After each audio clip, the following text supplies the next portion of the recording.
Everybody to the wild, wild west. A state that's untouchable like alien best. The track hits your eardrum like a slug to your chest. Like a best when you Jimmy in the city of sex. We in that sunshine state, but a bomb and a selfie. The state where we never find a dance floor empty and pimp speed. On the mission for them greens. Link being unaffected machines serving fiends. I've been in the game for 10 years making black tunes.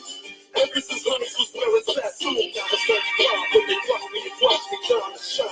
Looking like a wild Liberace. It's all good, from Diego to the Bay. The city is the club and the city make it pay. All the finger, they feel the same way. Straight putting it down for California, yeah. Okay, good song. Good evening. Right, we're live. So the Muller report is out. It's a wonderful day for our country. You've been lied for 2.5 years. It's actually a terrible 2.5 years for our country. I told you last week. It was all fake news. So you knew. So that's good. You knew like at least a day in advance. So millions and millions and millions of money wasted, people's lives destroyed,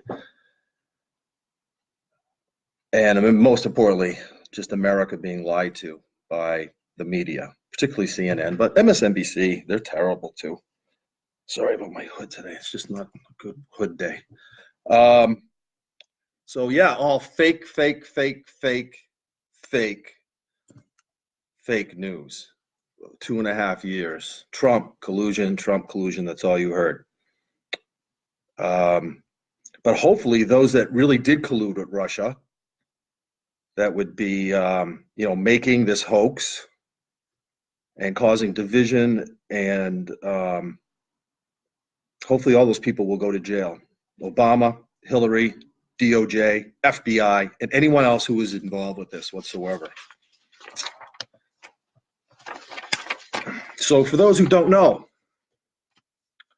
before Trump became president, the left started on a false Russian dossier. They called it the insurance policy. You might have heard that before. They would present this false dossier, insurance policy, to the Pfizer court. They would use it to investigate anything and anyone involved with Trump, in the hopes that by using scare tactics, telling people to lie, and causing hate and dissension against Trump, and hopefully leading into some kind of impeachment by popular view. It's really treason against the United States. It's disgusting. It's sickening. Lies, hate, and division. The platform of the left. Also, last week, I was talking about lineage and borders and how far back do you go. You remember that? That was just last week I was talking to you. And as an example, I used Jerusalem, and I spoke of the 1960s war with Syria. Yesterday, Trump said it's time to recognize Israel's sovereignty in the Golan Heights. That's the borders that were developed after the 1960s war. Coincidental. Now, I'm not saying it's right or wrong. I'm just saying that it's something to think about. How far back do we go in time in deciding where these borders should be? But you heard it first right here last week. And I didn't conspire with Trump to do this recognition of Jerusalem, by the way. So for all those, Russia. Okay. Oh, yeah. So I'm watching Kirsten Gillibrand yesterday. You know, all the Dems are out all across this country spreading hate and division. And I was watching CNN, and Kirsten Gillibrand was somewhere. There's probably like 50 people in the crowd, if that. Of course, when Trump was giving a speech, they would say, "Oh, there was no one there." When there was thousands and thousands of people, then they would say, "Oh, no one was there." Anyway, she's giving her rally. If you call it a rally, I mean, it was actually comical. So she's talking at this rally, and she starts off, at least when I was watching, you know, free this and applause, and you know, free this, and you get some applause. The crowd goes wild. Anything for votes. You just say free something, and of course, who's going to object to that, right? Especially if you're getting the money. But then she said, quote, "Reward hard work." She actually said that. I was like, as soon as she said that, I was like, what'd she just say? I mean, yeah, I know she said that. And crickets, absolute silence, dead silence. It was very awkward for her, I would imagine. It was.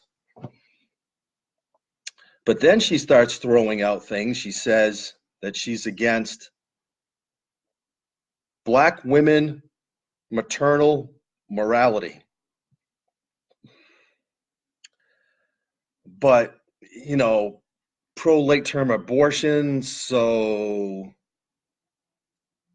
okay. Then she says postal banking. And the crowd, again, was like confused, and rightfully so. I mean, if you just said postal banking, what do you think the crowd would react to that? So that was quite awkward, to say the least. But my favorite was the next one. She spews out, I can't make this up, I have it right here. Black men in jail while white collar criminals go home on bail. Okay, yeah, you white collar crime is not white people, by the way. It's white collar, white dash collar, one word, white collar crime. It's not white collar crime. So how about, I mean, think about, what if a Black person did a white collar crime? That would be a non-violent crime, and you want to put the Black person in jail? Christian, who writes your stuff? It's unbelievable. She's just totally, she's thinking it was, I don't know, you tell me what she's thinking. It's so ridiculous, I can't even. Kirsten Gillibrand, yeah.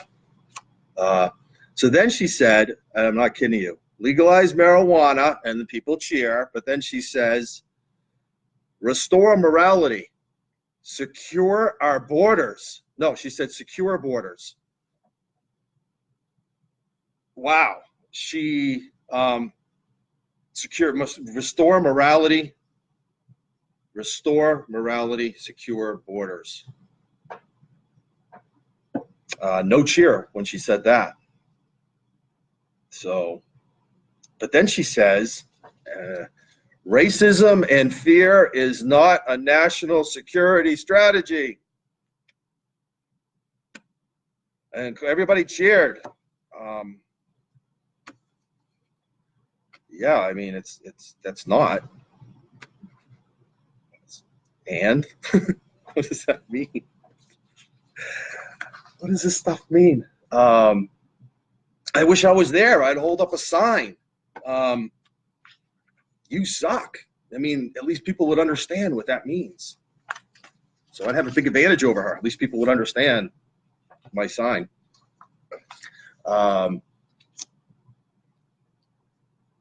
And let's see, put an end to endless wars. And there was a small cheer. But, you know, Obama started the Libyan war, the Syrian war, created ISIS. Trump, on the other hand, wiped out ISIS. He's talking to Rocket Man in North Korea. He's basically ending wars, bringing our troops home, restoring peace around the world. So I guess she's for Trump, I guess. I don't know. Maybe you know. I need a sign. I want to go to the next rally. Can I get a sign?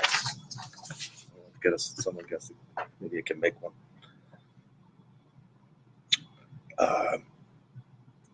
Net zero carbon emissions. Kirsten Gillibrand. Everybody cheers. Cheers. Yay. Well, what does that mean? Net zero. Net zero. Not reduced carbon emissions. Net zero. That means overall zero. So, I mean, we all know about the no cars, no planes. Going to knock down all the houses and rebuild them because they're not energy efficient, not net zero. So we all know that. We all know that. But there's some fun stuff if you think about it, some fun implications. I was actually looking at a list of things that what this means, and I've just no new product purchases, so you can't buy anything new. It's interesting. No heat in your house to speak of, really. No fireplace or wood stoves. Those are so romantic. It's just taking away all the romance of the fireplace. They look nice too. But, wash your clothes in cold water. Well, we can do that. But if they're really dirty, I don't know. You know, I think you'd want the really dirty stuff. I think you gotta put it in hot water to get it out, like diapers and stuff. I don't know. Do you wash diapers or you just throw them away now? Maybe you can't throw them away because that's plastic. No meat. Can't have any meat. Buy only, what you got to do, you have to buy only locally sourced, organic, plant-based, unprocessed foods. I can't even say it. It's just so long. I guess that means no chicken parm, right? Yeah, must mean that. Same thing. Shower 1 time a month. Of course, flush your toilet only when you have company over.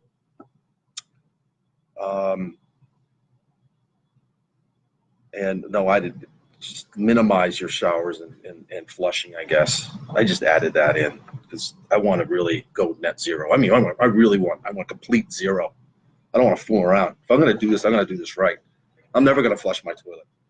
I'll just let the gravity naturally make it go down. As you know, that's how toilets work. It's just by gravity. You add water to the top of it and it just goes down. So if you just keep on pissing in it and shitting in it, it will just keep on going down. And then you never have to flush it. It just keeps going down. Unless you use too much toilet paper, but I don't know about toilet paper. I don't know if you're allowed to use toilet paper. I haven't looked that up. So we have to investigate that because then it'll get clogged if you're not really sufficiently flushing. So that's something that we have to hire an investigator to, maybe another Muller investigation to investigate toilet paper usage throughout America. It's critical at this point. I need a sign so I can go to her next. Where is it? Anyone know where she's going next? I can imagine she'll be around here. This is a liberal. So that's it for the news. I hope you enjoyed that. I was just thinking about offensiveness, and we're going to have a whole series on this, a whole show on that. And so I was just thinking of, and someone just said that white people, there's a word for them called Caucasian, and people like white people here in America. They use that word Caucasian, but that's offensive. It's very offensive. Actually, the Caucasian people are from the Caucasus region between Europe and Asia. So they're not European people anyway. It's that area between Europe and Asia, those countries right there. So Caucasian is offensive. You thought I was going to say something different. Well, I am. So Caucasian is actually offensive in two ways. It doesn't accurately describe Europeans in America, because the Caucasian region just isn't even from Europe. And secondly, I mean, it sounds offensive. Caucasian. So it's very offensive.